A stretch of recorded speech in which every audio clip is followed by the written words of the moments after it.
Welcome to Kenton Teaches. Enjoy the video. In this video, I will explain how to make canned greens taste better. Full guide. Drain excess liquid and reserve a little for flavor control. Then sauté aromatics like garlic and onion in oil or butter until fragrant. Add drained greens, a splash of vinegar or lemon, a pinch of salt and red pepper flakes, and simmer briefly to marry flavors and improve texture. Searing small pieces of bacon or pancetta, add smoky fat that transforms canned greens into a hearty side. Crisp them first, then use the rendered fat to sauté garlic and onion before adding the greens. Finish with grated Parmesan or a spoonful of mustard to introduce umami and tang.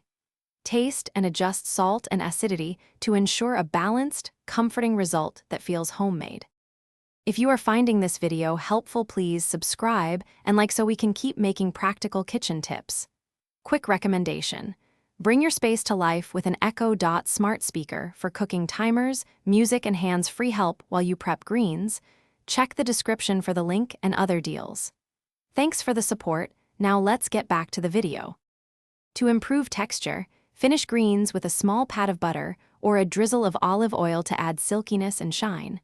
Alternatively, stir in a splash of cream, plain yogurt, or coconut milk for richness. For textural contrast, sprinkle toasted nuts or crisp breadcrumbs just before serving. These simple finishing touches lift canned greens from flat to satisfying without hiding their natural flavor. Thanks for watching. Please subscribe if this video was helpful.